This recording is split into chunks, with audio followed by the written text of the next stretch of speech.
Ladies and gentlemen, it's good to be back after a one-day break to go and get some dental work done. I am glad to be here on Friday, February 13th. Spooky day. Ooh, Friday the 13th. Hey, the Nancy Guthrie case. Okay.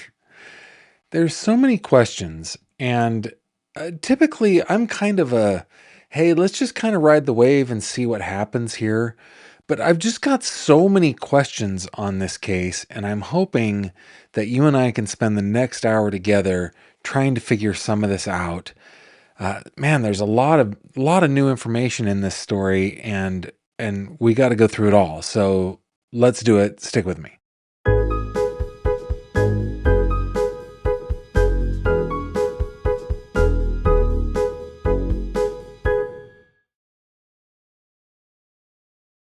This video contains mature themes and discussions intended only for adult audiences. Viewer discretion is advised. Hello there, my friend, and welcome back to another true crime conversation with me, Gavin Fish. Wherever you're joining me from, I'm so glad you are. And thank you for doing that. And please tell me in the comments where you're tuning in from. I love it when people are near and when they are far. I just love to know where you guys are tuning in from. Guys, the Nancy Guthrie case. The nation is captivated on this. I can't go to a single news site without that site having its own dedicated Nancy Guthrie section. It goes right to their live updates. This is a case probably because we would all be so horrified if it happened to our mother or to our grandmother or to one of us, and our poor kids and grandkids were stuck trying to figure out what was going on. There are questions. Why was she targeted in the first place? What is it about Nancy Guthrie? Is it that she is the mother of a person who is famous? I mean, is it something that simple? Or is it something that we just haven't quite figured out, haven't quite imagined yet? I'd like to know what you think about, and I will go to the live stream, to the live comments, and find out what you think is happening here. By the way, she loves it when we do this. Robin, one of our intrepid moderators, known as the Bean and I, it is her birthday today, and our lead moderator has already wished her a happy birthday. So say hello to Robin. Definitely give her your best wishes. She is amazing. Okay, so I've started the show. With a little poll. And I just want to see what you guys are saying in that poll. My poll question is, was this an inside job, a professional team, or amateurs? The majority say inside job, and I'm not convinced. And we can all disagree without hating on each other. I just don't think so. But 56% of you say yes, an inside job. 38% of you say amateurs, and now 7% of you say pros. Now, if you are doing the math, I'm sure that adds up to something other than 100%. These are dynamic numbers here as I'm reading them. So now it's 54, 39, 7. Inside job, amateurs, or pros. They certainly don't look like pros from what we can see so far of the evidence. Yeah. Do you think they went after her because she is Savannah Guthrie's mom? I'd love to hear what you say. Let's see where you guys are tuning in from. I'm channeling my inner Cockney. See where you tune in from, ain't it? I'm the worst. I'm the worst, guys. I'm at worst at accents. Emmy is with us from San Jose. We got Marietta, Georgia in the house. Thank you very much. Alexandria, Louisiana is here. Thank you. Austin is in the house. Calgary is here. Erie, PA, Oregon, Yorkshire in the UK. Glad you're here. Just refreshed on me. What else we got? Cape Cod is here. Bermuda, Nikki says she's praying for Nancy's safe return. I think we all echo those sentiments. Thank you very much, Nikki. Ohio is here. Carrie Berry from the OV, the original Vale. I'm glad you're here, Carrie. That is where I grew up. If you guys don't know, Orangevale, California, best town to grow up in the land. Dallas, Texas, Florida's here. Shelby, North Carolina, British Columbia is here. Connecticut's here. Loving my long hair. You and all others that do, but not me. I'm ready to cut it off. Louisiana and Norton, Virginia is here. Jacksonville, guys. I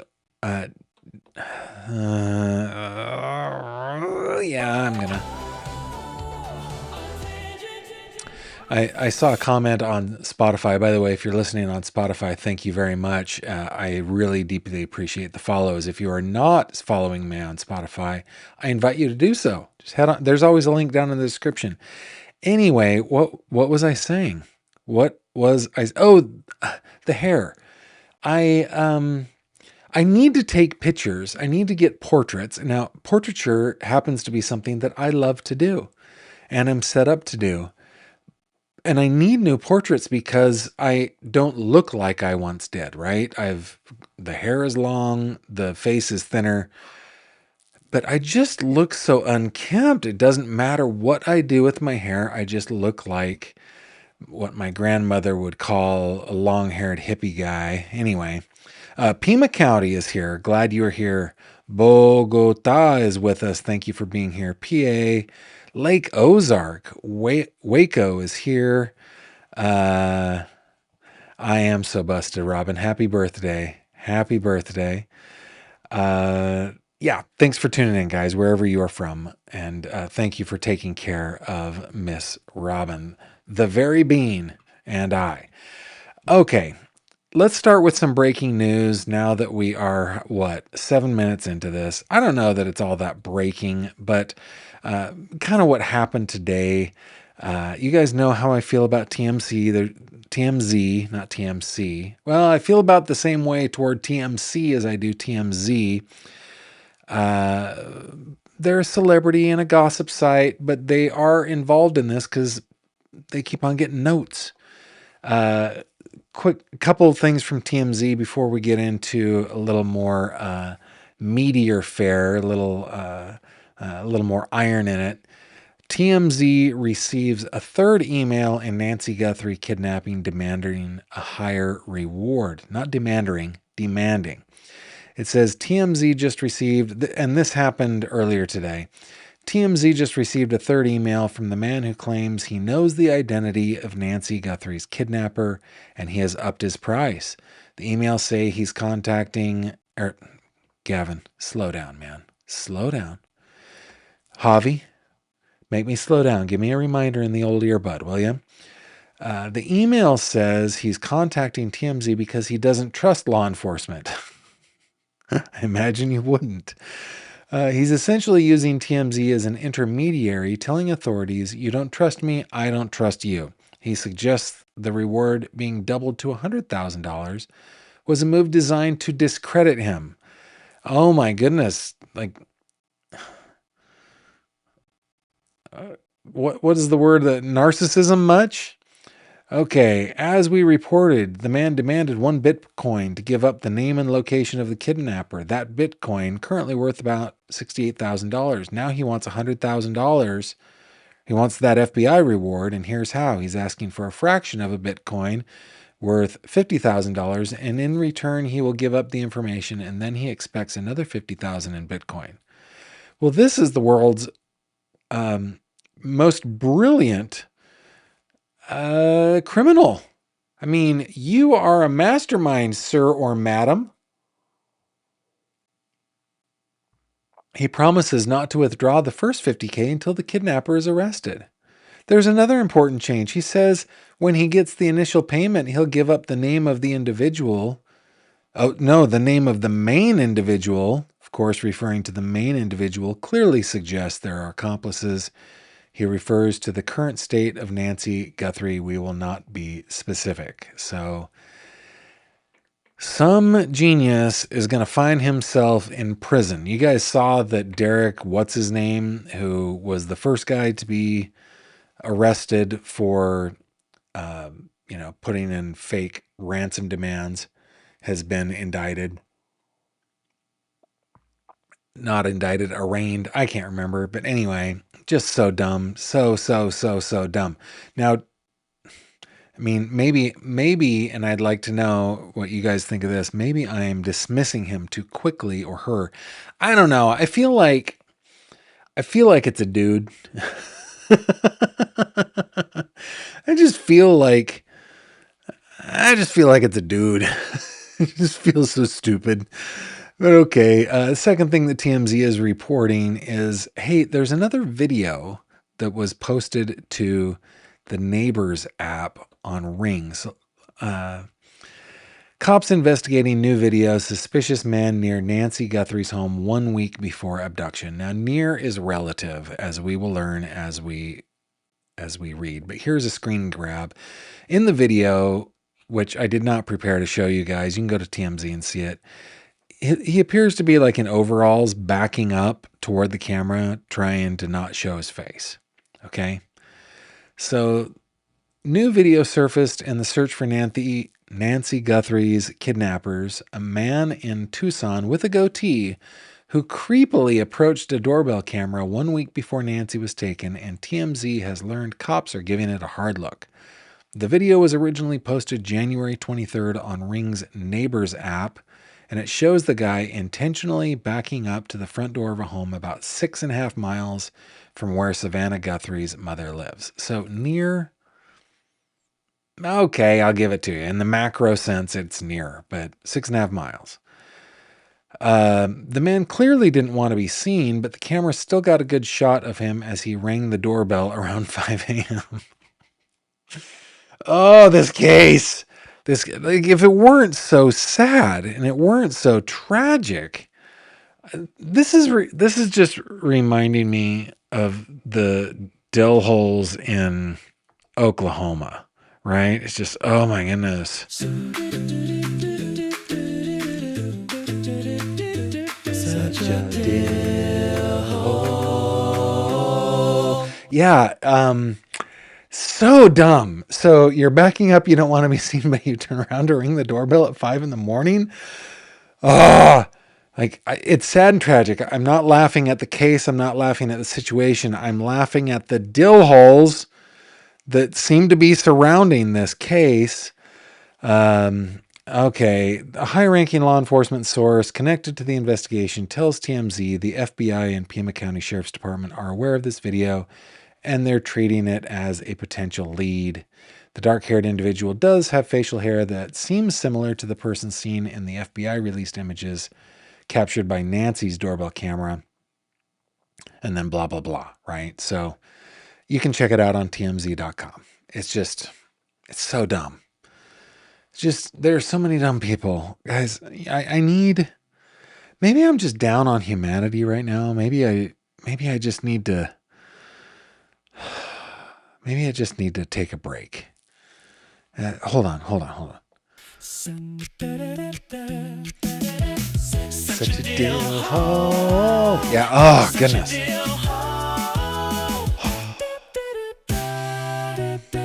Breathe, Gavin. Breathe. There's so many idiots around this case. Okay. Let's talk about pro or amateur, okay? There is this article from yesterday in the New York Post by Emily Crane that I want to go over a couple of things that maybe I hadn't even thought about before. I'd love to hear your comments on this. Key giveaways in Nancy Guthrie case that show suspected kidnapper is not a, quote, trained assassin, former FBI special agent. Now, this is not to diminish the fact that Ms. Guthrie is taken. They have successfully taken her, and one doesn't need to be a trained assassin to do some serious damage. Exhibit A would be the case of Luigi Mangione, right? Allegedly. All right. So Nancy Guthrie's suspected kidnapper made a series of amateurish moves that boggle the mind a former FBI bigwig said early Thursday, calling it proof the masked thug was unlikely a trained assassin. Once again, New York Post using language that the New York Post uses. Retired FBI supervisory agent James Gagliano said the awkward way the suspect was carrying the holstered gun when he was caught on surveillance outside Savannah Guthrie's mom's home was unlike anything he'd seen before. And let's bring up these images real quick. Let's find the one that will show. This one shows it. Like, he's got a holster hanging in front of his dangly bits, just like a weird cod piece. And now that I look at it, see, that holster looks like something for a .22 caliber Luger that has like a longer barrel, but the gun that is in it doesn't look like it fits in it. Like, if you look at this photo, it looks like it's too far out of the holster, right? Let me see if I can zoom in on this here real quick. Yeah, just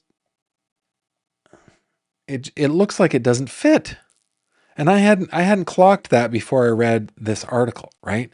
And why is he wearing it like Henry VIII in the middle of the night in Tucson, Arizona? That is the strangest way to carry a weapon. So strange. But okay, getting back to the story. Quote, "It does not look like a trained assassin or somebody who's been doing this a long time," he told Fox and Friends early Thursday. "I look at the gun. I've never seen somebody carry a weapon that way. I carried a weapon in the service of my country for 33 years. I've never seen somebody carry it that way," the ex-FBI official continued. Continuing a quote, "This looks like it was thrown together either last minute or the person got a holster from one person and a weapon from somebody else." Again, looking at that image, it just doesn't look like it fits, right? Gagliano said he was also stunned that the suspect went to the ailing mom's heavy front door where he was caught on her door cam. And indeed, she has one of those metal barred storm door kind of security doors, right? Gagliano says there are multiple points of entry that you could get into very easily, he said of Today's Show host Mom's home in Tucson. "In the back of the house, there is a door that's got like 9 panel window panes in it, and you could have easily broken one panel, reached in your hand, unlocked the door, and gone in with nobody noticing. So why did this suspect go to the front? It really boggles the mind." So getting back, now that we've read that, let me check the status of the poll. We're still about 55% say inside job, 39% say amateurs. I'm going to say other amateurs, right? Other than inside job and amateurs. 6% say pros. Gagliano also said that the post photos of a black glove, we're going to get into the glove a little bit, being recovered by authorities on Wednesday could be a margin of victory for investigators who have yet to ID a suspect. If the gloves come back to this person, if there's DNA on it, and they ultimately be the item that undoes him, who commits a crime, a violent crime, abducts somebody, and then drops off clues 1.3 miles from the house? I will tell you, sir. Dill holes do that. Total, absolute dill holes. The former FBI official said the glove, which resembles the pair worn by the armed perpetrator caught on video, could be part of the margin of victory for detectives scrambling to find the missing mom who needs medication to stay alive. So let's look at a little bit of information on the gloves. Okay, this is just a short one from 3 o'clock this afternoon, a little more than 3 hours ago, from NBC News, part of their live feed. No gloves were found at Guthrie's residence, Sheriff Nanos told NBC News today. His comments clarify previous reports that a pair of gloves was found at the home. The closest glove was found 2 miles from the Guthrie's house, he said, adding that only one pair of gloves was found that close. which indicates that there might be more pairs of gloves, right? And do we know that they're even connected at all? I mean, it does seem rather weird that black silicone or rubber nitrile gloves would just be discarded out in the desert, but we don't know if they are connected or not, right? Also on NBC, this one got to me because if that glove belongs to a perpetrator, then there's likely DNA. So let's update our poll here and let me see what you guys think of this. I'm gonna end this poll and we're gonna start a new one. My question to you is, the glove or gloves that was or were found, do they have anything to do with the case? Yes or no? Give me your opinion on that. And that poll is live right now. But in the meantime, let's talk DNA, okay? Getting back over here, Sheriff Nano says his department, let's see, is this the right one? Give me a second. Yeah, it is. Okay. It says his department is working with the FBI to test evidence found at Guthrie's home. From Rebecca Cohen, this is this morning at 11:32 a.m. Eastern Time, so we're about 7 hours ago. Sheriff Nanos told NBC News affiliate KVOA that a number of gloves have been found in a large area around the house. Okay, so that's cleared that up. He said his office is working with the FBI to test the gloves and other evidence recovered from the residence for DNA. He later clarified it wasn't in the residence. Details about the gloves, including how many, were not immediately clear. Nanos reiterated that a Reuters report from last night, which implied the sheriff's department and the FBI were in disagreement over where to test the evidence, was false. And I don't know why we even report that kind of crap. It just adds, I know why. It adds drama, right? But who cares? As long as they're working.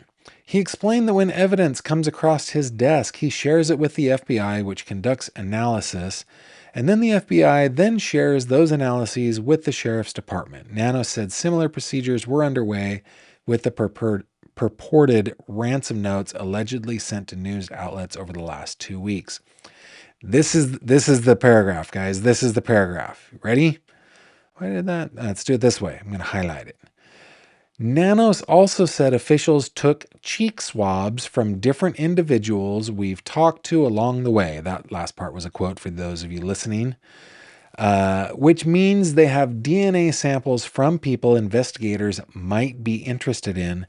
The identities of those people have not been released, and investigators have not identified any suspects or persons of interest. But they are going around doing cheek swabs for comparative analysis. Now, I'm going to do like just a very brief primer, okay, on DNA evidence taking. Okay, and this is from memory. I should have brought this up, but I have a friend who is a professor of genetics and genomics at Penn State Barron here in the Commonwealth of Pennsylvania.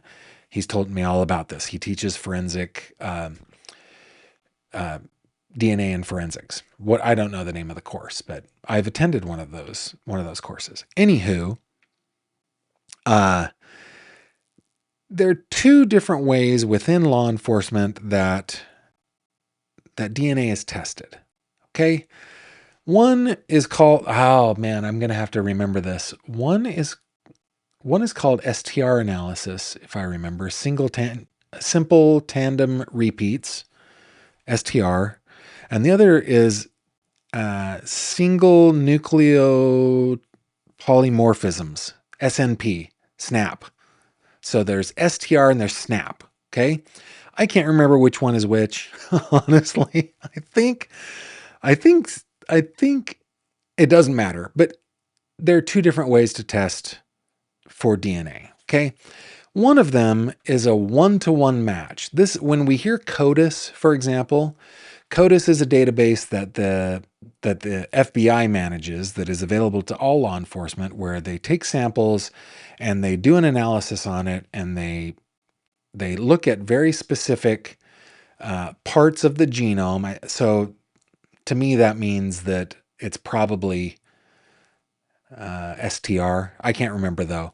And then they basically look at very specific places. I think right now they're up to 20 different locations within the genome that they look at. It started at 16. It might be more than that. It's been a while since I've looked. But it will look for those repeats. Yeah, so it is STR that they do on CODIS.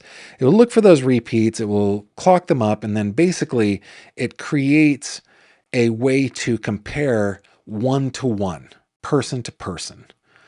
That is the standard way that they test for DNA. And that's why they're going around getting cheek swabs, because they're like, hey, we've got this database, but you're not in our database, and we think that you are rather interesting. We either want to rule you in or rule you out.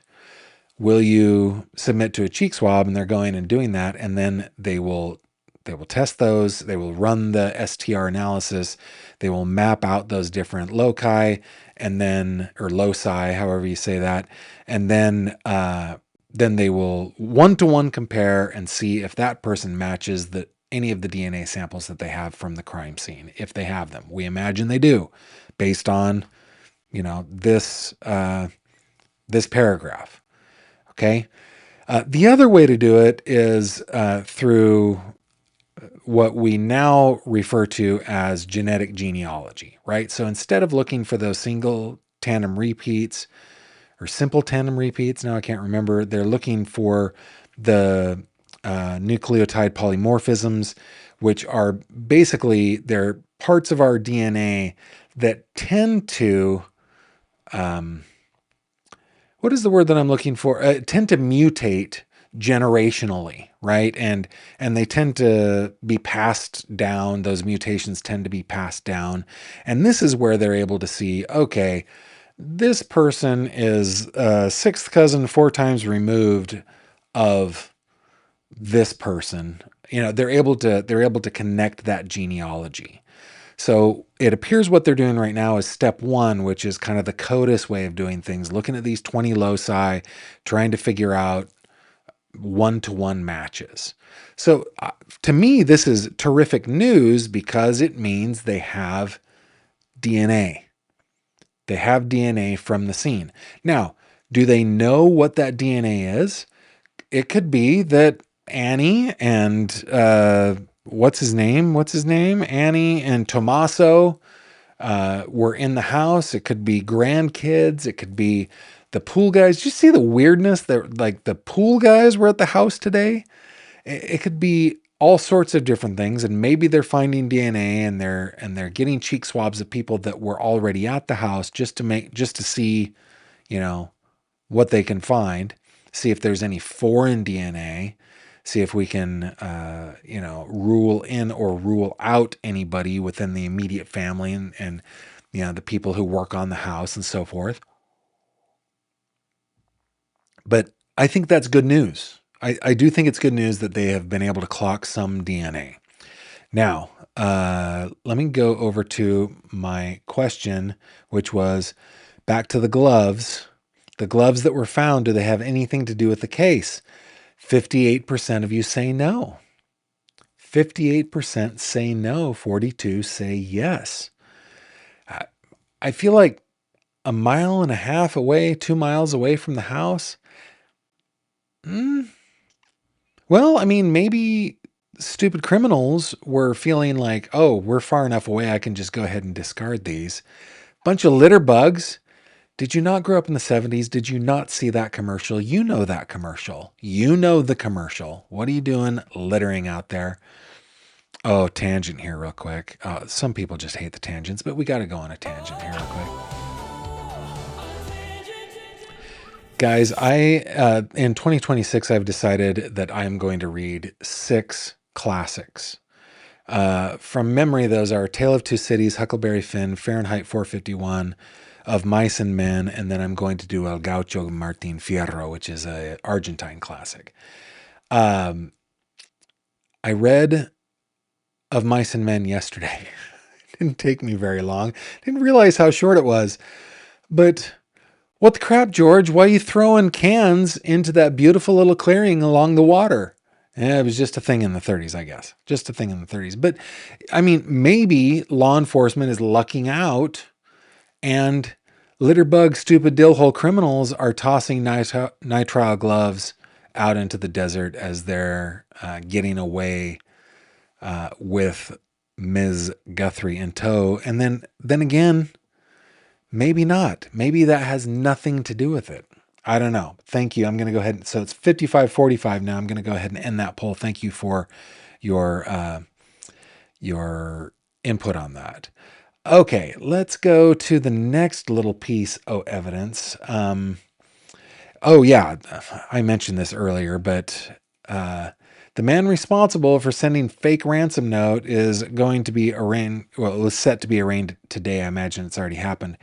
Derek, I guess it's Calleja or Kalela. I don't know what his heritage is.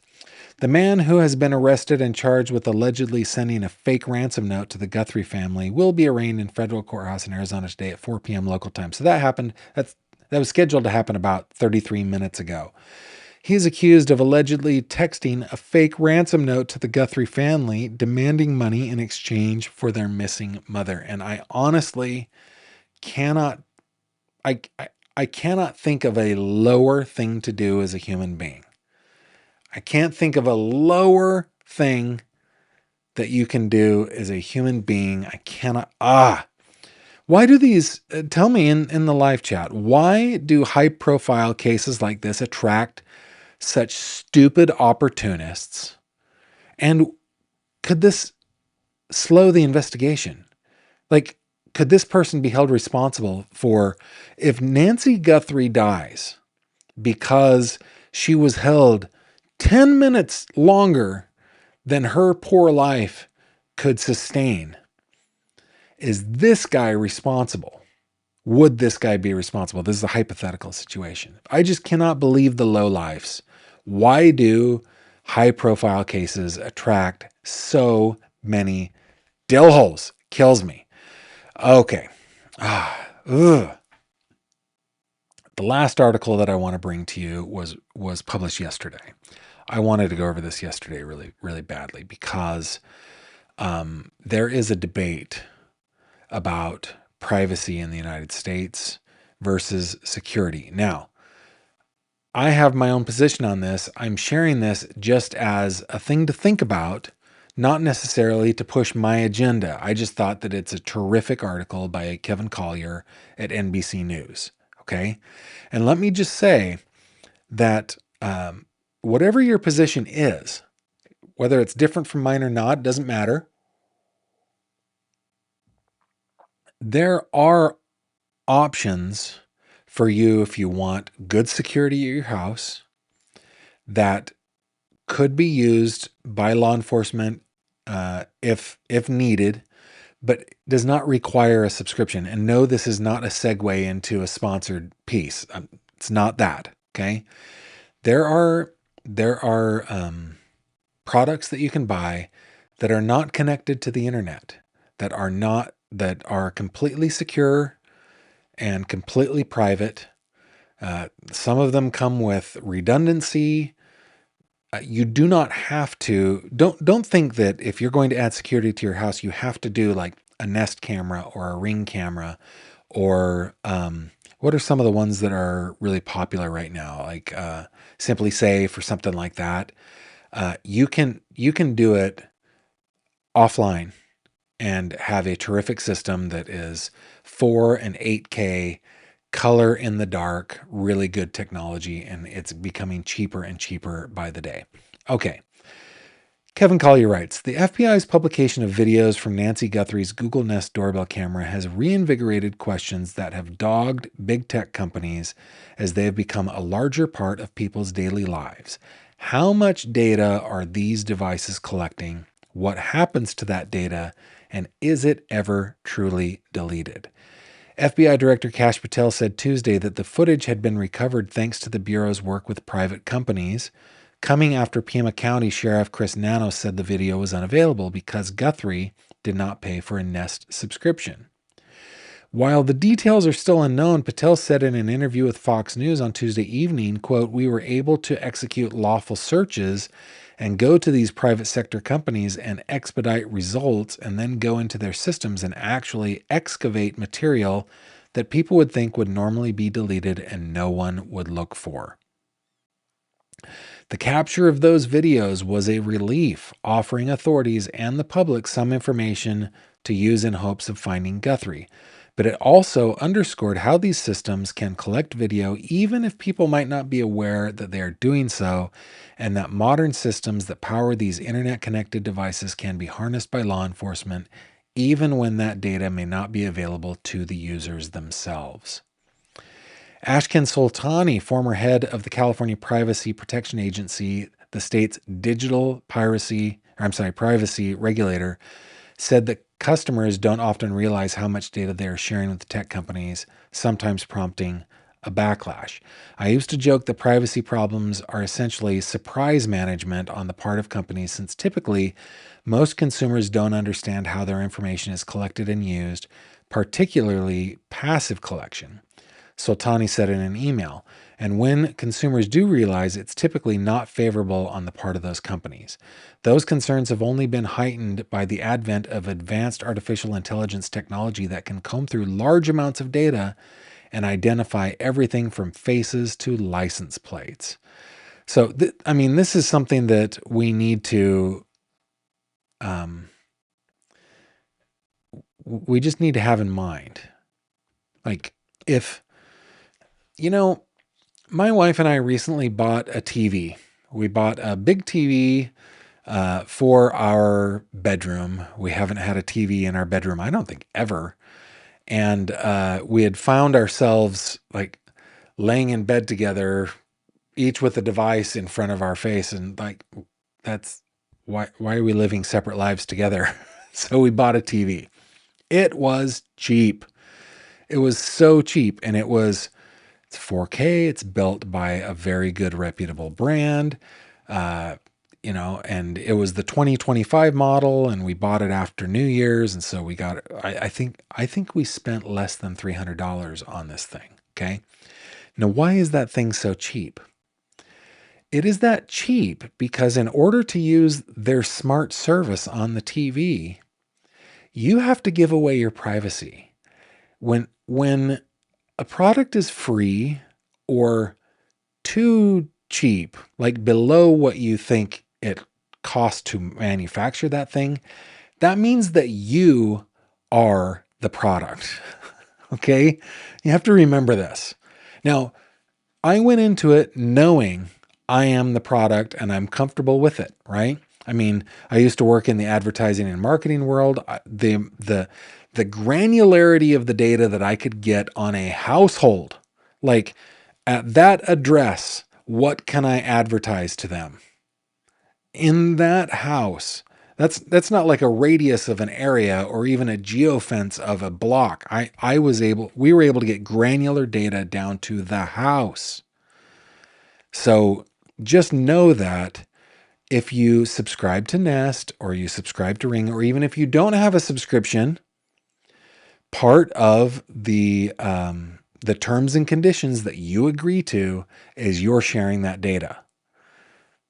And you either need to be comfortable with it or not, or live a disconnected lifestyle. It's really funny. Our daughter told us after Netflix raised their prices again, they're like, "I'm going back to DVDs." And I'm actually kind of proud of them for doing that. They're like, we're just going to buy, box sets of Miss Maisel and Friends and, Frasier and stuff like that. And we're going to watch it offline. Like, well, you're going to get 480p out of it, but whatever.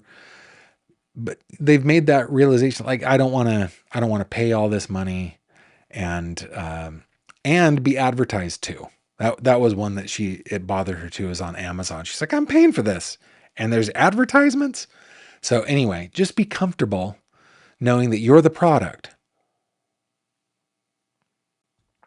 And and these companies that once were manufacturers, and I know this is a bit of a tangent, but I come from the electronics manufacturing sector. These companies, which were once manufacturers, are only manufacturing because that is the way that they get what's truly valuable, which is the advertising data, the data that they can monetize, basically data on you. And yeah, that's a bit of a tangent, but it's so important. Now, in this case, is it worth it? Because we've got Nancy Guthrie, who is missing, hopefully, and I'm presuming that she's still she has not entered her eternal rest, that she is still with us on this beautiful earth. I hope that. I deeply desire that. I think that the likelihood of it continues to diminish as we go along, but I'm keeping that hope in my heart. In this case, I mean, we got these images because specifically, even without a subscription, the data was shared with the company because that is what the company is. It is a data collection agency. But here we are. We've got photos of the masked dill hole, the masked and begloved idiot that I think we're all thinking. And yeah, wearing that gun like that is the dumbest thing. Oh, he looks like some medieval king who just really wants everybody to think that he's bigger than he actually is. It looks like a codpiece, people. Looks like a codpiece. But yeah, not to me, not a pro. Not a pro. All right. Man, I've rambled on a lot tonight. Let us see what you guys are saying over in the live chat. Remember, you need to put GF in your chat in order for me to see it. And oh my goodness, my system isn't highlighting. Let's see, but I will go through and see if I can find GFs here manually. Langell says, I'd like to know if they've looked into SG's Savannah Guthrie's ex. He seems to have the build and the facial features Mark Orchard. I wonder. Let's see. Scotch's mom, Gavin, I thought you were going to have a tangent about something to do with Jacksonville. Okay. Tanik says, wrong, Gavin. It looks fabulous. Not unkempt at all. We will politely agree to disagree. I'm having a hard time with it. TMZ is trash. It's true. It's true. But you know what? I just feel like I have to report it. I have to. I don't trust them all that much either. Yeah, they are a modern day Inquirer. That's how they're designed. Let's see. Bobby McRae says, Gavin, I vote it's TMZ. This is the most recognition they've had in forever. That's funny. That is funny. Spoostad says the emails are from an opportunist. Let me keep going here. See if Carrots and Other Veg says, Gavin, do you know about the link between the first man arrested, Derek, and Tommaso, Annie's husband? I don't. Is there a connection between Mr. Kalalo or Kayayo and Tommaso Sioni? Well, now I want to look it up.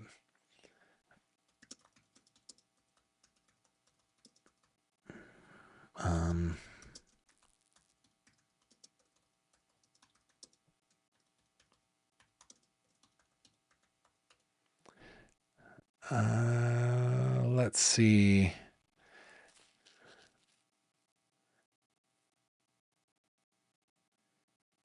I don't see a direct connection, but if you do, send it over to me, will you? If you go to my website, gavinfish.com, and click on this little icon up here, the little envelope icon, you can send that information in my way. I'd love to see it. Bringing back Ms. Guthrie. Let's see. Ottawa's in the house. Glad you are here. Thank you. Tanya Jones, what are your thoughts on the sheriff keeping the glove found inside the house from the FBI lab? He's saying he didn't. He's saying that there wasn't a glove found inside the house. And he's saying that he's working with the FBI.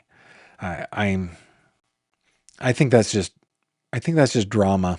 I think that's, when you're watching, or I recently read A Tale of Two Cities, and now I'm not going to accuse Dickens of doing this because Dickens was a master after all. But as we're going through this and we're going, why am I watching or why am I reading about this, you know, grave robbing incident? And who cares about, like you're plodding along on the main theme, but you've got all these little things happening. It's like Game of Thrones, man, is that way. So many little things happening. I just want to focus right down the middle. Anything that just adds drama, I'm Gene Roddenberry about it. I don't want it. I don't want any of it. Yes, I said dangly bits, but I think I like dingly bits better. Yes. Um, yeah. And at first I thought that it was for a suppressor, but I've never seen let's see if we can find that image. I've never seen a holster like that. You know what I have seen? I've seen a gun case, like a travel case, like a soft, like for instruments, we'd call them gig bags. I've seen cases like that, similar to what he has hanging in front of the old dingly bits there, but never worn as a holster.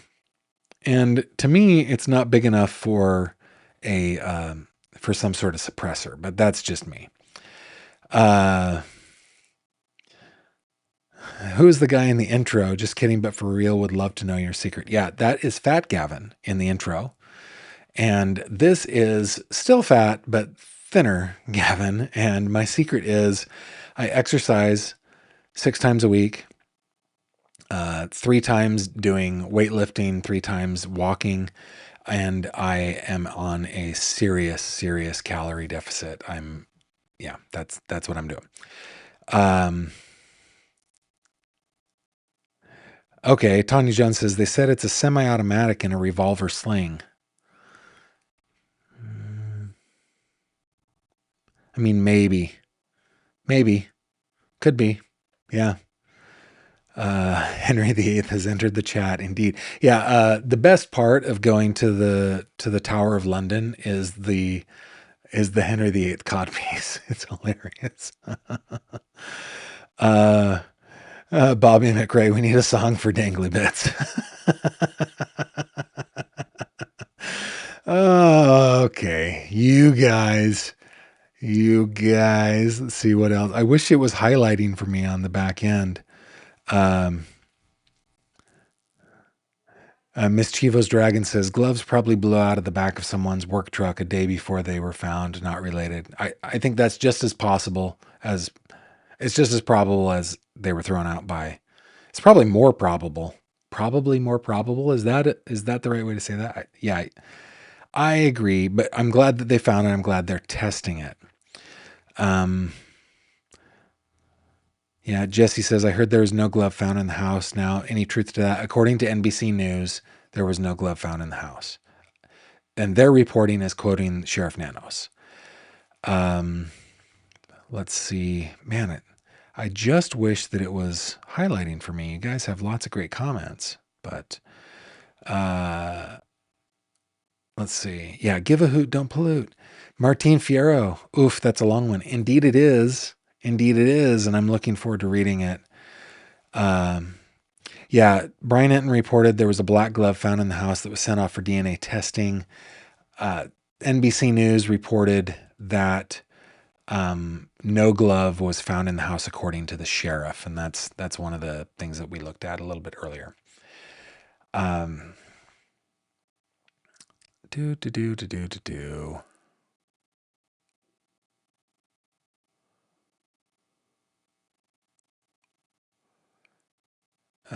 SWAT at Dominic's house. Let me check to see if there is anything updating in the live coverage. Updated 27 minutes ago. What we know about Nancy Guthrie's health. NBC is not reporting that, but they're also, they tend to be a little more conscientious about what they what they report and when. So that might come out in a little bit. A couple more comments before we move on. SWAT is active in the town Dominic lives in. I'm watching live footage. Okay. All right. Let's see. Just want to check anything else you guys are saying.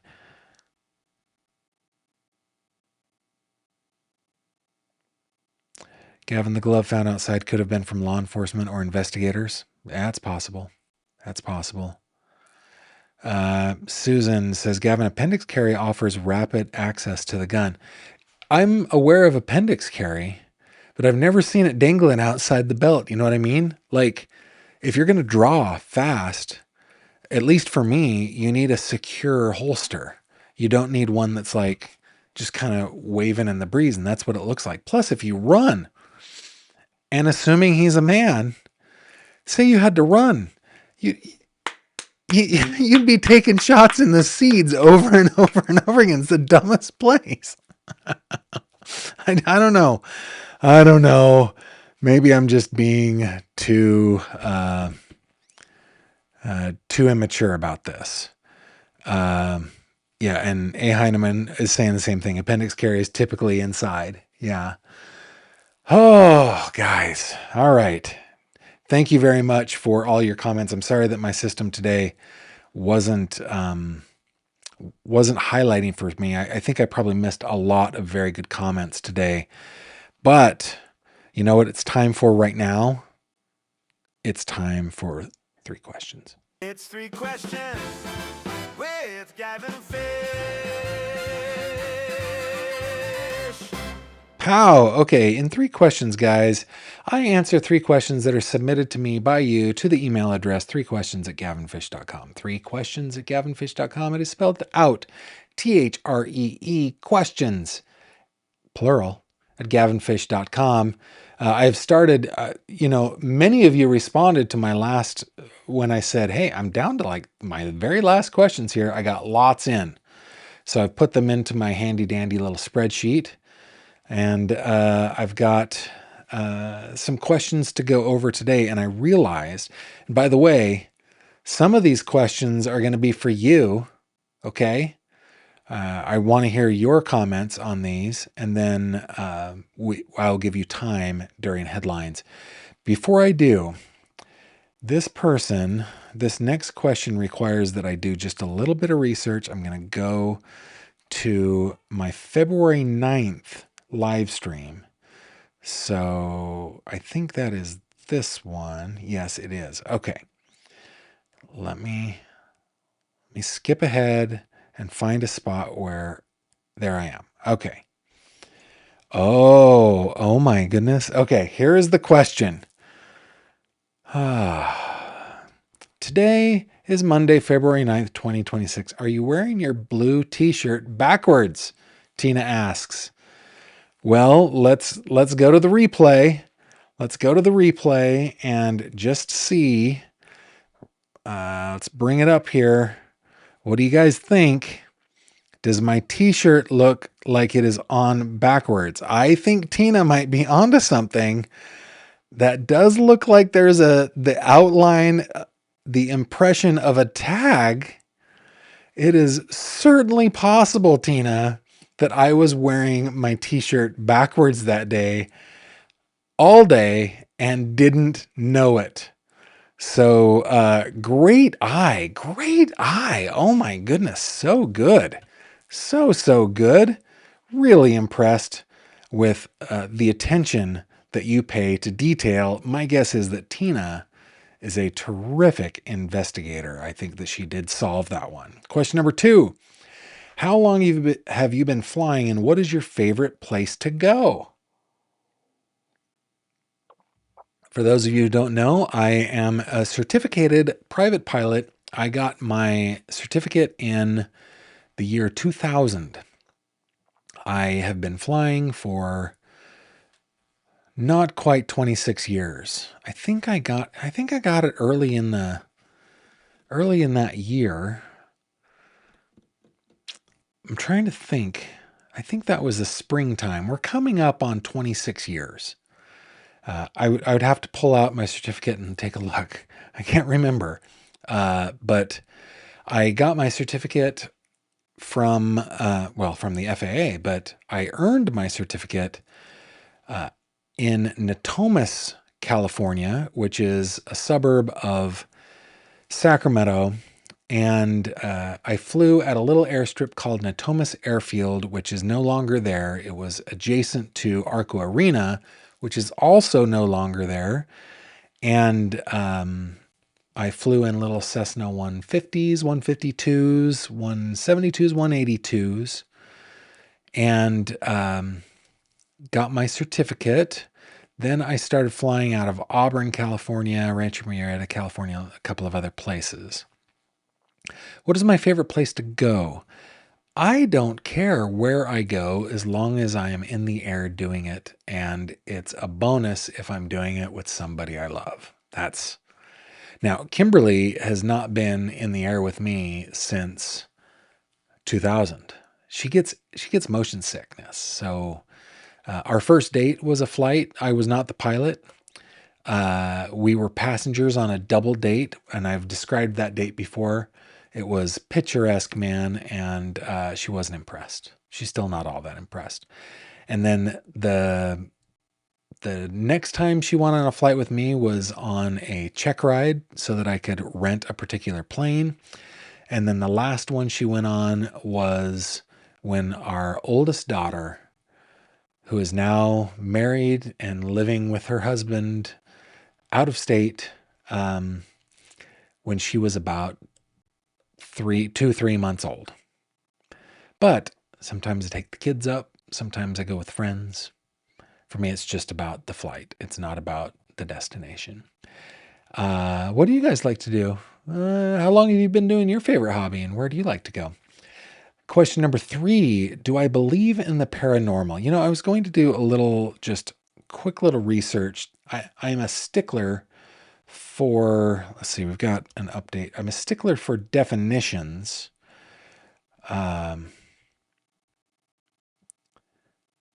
We'll get to this update in just a second. Let me just look for paranormal definition. I'm just a stickler. Let's see. Paranormal, denoting events or phenomena such as telekinesis or clairvoyance that are beyond the scope of normal scientific understanding.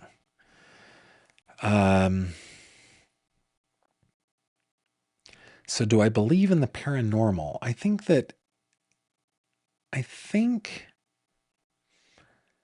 don't disbelieve it. It's not really my thing. I really don't care. I'm agnostic. Let's say that.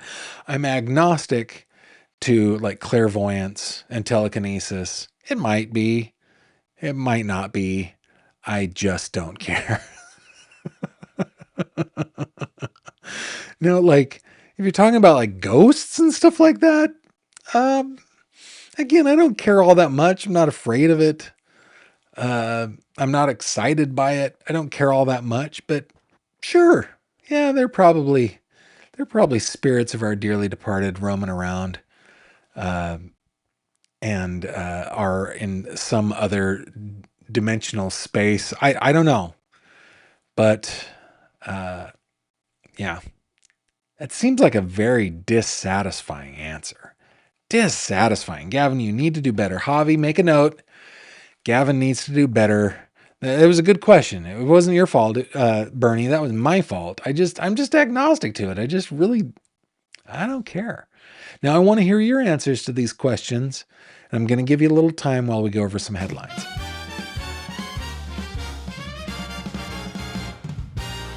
True crime headlines. Okie dokie. I've got 2 headlines for you. One out of the LA Times, one out of the Columbus Dispatch. Join me at Acrobat, will you, here real quick. The headline is, David's family members are fighting grand jury subpoenas in the case of a dead teen found in the singer's car. Of course, we were talking about Celeste Rivas Hernandez here. The father, mother, and brother of the singer known as David are fighting Los Angeles County grand jury subpoenas related to the investigation into the death of a teenage girl discovered in the trunk of his Tesla arguing their due process rights are being violated, court records in Texas indicate. The First District Court of Appeals in Texas on Monday denied all 3 habeas corpus petitions to overturn a lower court ruling that required the family members who live in Texas to comply with subpoenas to testify in California. The appeals panel could take the matter up for another hearing on February 24th, according to the ruling. The development comes 5 months after, we all know about poor Celeste. Oh my goodness.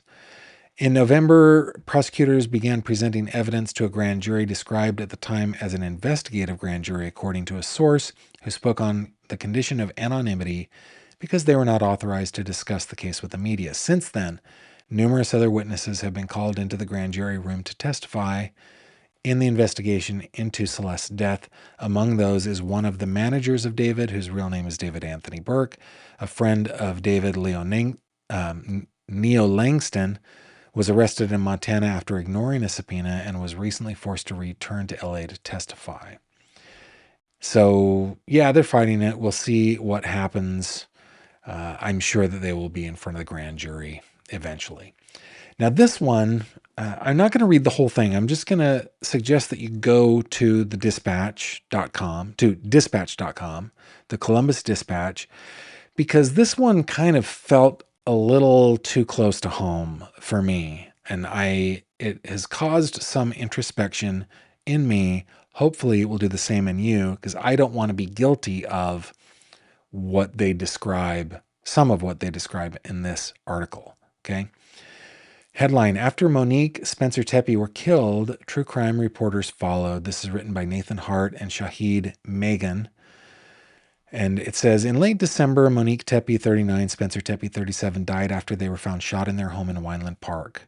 Their children, a 4-year-old and a 1-year-old, and their golden doodle were left unharmed physically, Gavin adds, in the home. The tragedy had mystery. It was horrific. It had a female victim. Children were involved. All of these elements can propel a crime into the national true crime spotlight, according to Virginia Tech instructor Ingrid Johnson, who teaches a class on true crime. And propelled it was. True crime aficionados and influencers descended on Columbus, both physically and virtually. They poured over every aspect of Monique Spencer and ex-husband Michael McKee's lives, interviewing unnamed friends and family members and analyzing court documents. True crime influencer Sally Miley, who goes by True Crime Mama online, frequently posted about the Tepe case on her social media pages, which have hundreds of thousands of followers. The unusual details of the case drew her in, she said. You can see why this touches me, right? So far, I've done the same as Sally, and I don't think this is a hit piece on Sally at all. It changes here in a second. Quote: I think initially, just because it was a husband and a wife both killed, my initial thought was that it was a murder, self-unaliving.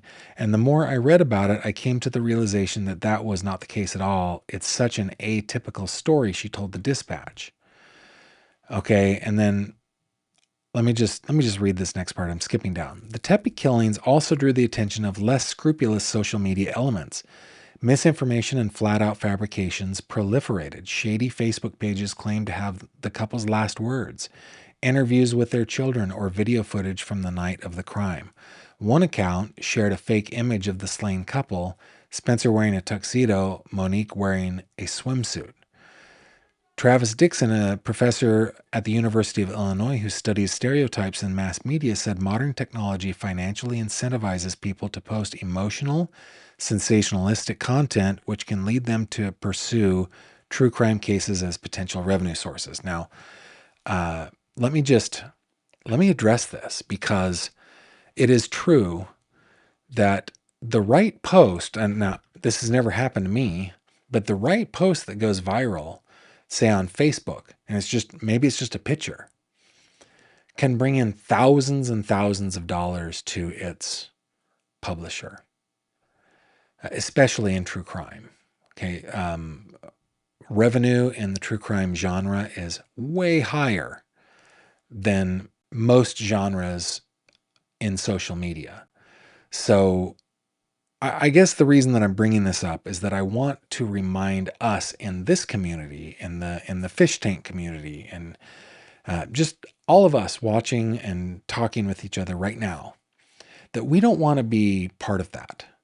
Not only do we not want to be the people that publish that kind of stuff, we don't want to be the kind of people that consume that stuff and just in a knee-jerk reaction share that stuff around, because it hurts. It hurts the victims' family members, their loved ones, their friends, and it just muddies the waters of or for law enforcement. And there is a line, right? I don't think it's a very fine line. I think it's a really wide, bright red neon line between your right as a citizen to free expression and to free speech, and then just acting like a dill hole online because you're easily duped into sharing things, or you are a person that is unscrupulous and will publish that kind of stuff. I want you to go to the Dispatch and finish reading this article. I'm not going to read the whole thing, but let's not be that. Let's follow the Reiner's admonition, right? Let's temper our speculation and everything else that we do in this hobby with humanity and with compassion. We don't have to be sensationalistic about it. We can have conversations. We can take things seriously and have deep conversations. We can, every once in a while when it's appropriate, we can laugh about the total dill holes that are surrounding cases too. We can do both of those things, as long as we do so remembering that there are victims here and we don't want to further victimize. I guess that's a little soapbox that I wanted to go on. With that, let me just check to see if there are a couple of comments. It's not highlighting for me, so I'm just going to do my best here.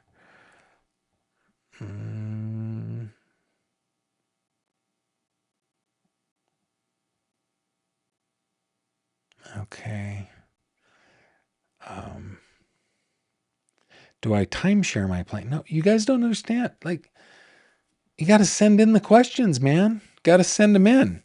Let me just see if there's any other. Ohio Palm Mom says that sure screams guilty. I think you're talking about trying not to testify to the grand jury. It kind of does to me too. Let's see. Anything else? Lynn Zernick says, Gavin, I fall asleep to your videos not because you're boring, but because you have a calm, soothing voice. I do go back the next day and rewatch content. That's awesome. Kimberly and I were talking about my voice last night, I think it was last night. I have such a combination of my parents' voices. My dad has a beautiful lower voice, kind of a baritone voice, and my mom's voice sounds like she's got so many layers in the timbre of her voice that it almost sounds like multiple people are speaking at the same time in unison. And I have a little bit of that. So, yeah. Scott's mom says, Gavin, you said you had an update. What was oh, yeah, I did. Thank you for catching that. Thank you. There is an update on NBC 17 minutes ago. Let me zoom up in on this before we call it a night. Javi, push the right button. Come on, Javi. You know, you're not a new employee anymore. You've been here a long time. What, like a week? Come on. All right. I'm sorry. That was unprofessional of me to dress down my employee like that. I apologize. Okay. 18 minutes ago, DNA from someone other than Guthrie, those close to her, was taken from property. So I would imagine that does not include Annie, Cameron, Savannah, Tommaso, grandkids, anybody like that. So just Marlene Lenthing writes, DNA from someone other than Nancy Guthrie and those in close contact to her has been collected from her property, the Pima County Sheriff's Office said tonight. Investigators are working to identify who the DNA belongs to, officials said, noting they will not disclose where it was located. That is big. That is big. And they're working. I don't know if they're going to be snipping it or stirring it. Hopefully both. Maybe having to do some genetic genealogy. Maybe they'll get lucky and get a 1-to-1 match, but that is very big. And thank you for that reminder. I would have forgotten. Thank you so much, Scotch's mom. Carrots, another veg. I sent you an update. Okay, thank you. Gavin, you are a baby whisperer. You have no idea what a baby whisperer I am, okay? Let me give you an example. At church, there was a little baby, so cute, that was acting like a baby, fussy. Mom was having a hard time. You could tell that it was one of those days, just a hard day. And fortunately for me at church, I am trusted. And I just walked up to her and I said, "Can I take a turn?" "Sure." And I grabbed the baby. I take the little baby to the back. And within moments, that baby is snoozing, man. I'm telling you, I am a baby whisperer. And I hope it's working out well for you. Yes, long time employee. He's been here a week. No, listen, I apologize. Javi, you're doing great. Javi, you're doing great. Bar Olson says, "Javier, come to work for me. You don't need to put up with the unfairness here." Oh my goodness. Yes, Emmy, I do see your comments about the CNN special. I will check that out. All right, with that, guys, we've gone a little bit long tonight. Thank you very much for sticking with me. Remember that you can always reach out to me on my website, gavinfish.com. That's always in the description below. Also, you're always invited to join us over in the tank on Facebook, in the fish tank. Just either click on the little fishy icon on my website, up in the upper corner, right up here, or just search Gavin Fish. You'll find me. It's pretty easy to find me on Facebook. You're always invited to join me. For those of you who are joining on Spotify, thank you very, very much. Please don't forget to follow. And if you're not following me on Spotify, I would appreciate it if you would. Anybody. Maybe you're not even on Spotify. Maybe you don't use Spotify, but go check it out. I upload the video to Spotify at the end of each and every live stream. Okay. With that, I shall bid you adieu. Thank you very much for spending your time with me tonight and your week with me this week. We will be back on Monday, barring any major updates over the weekend.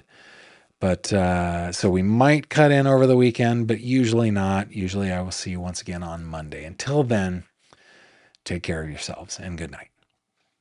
Thank you very much for watching this video. If you liked what you saw, please consider subscribing. And if you have any questions or comments, please leave them below.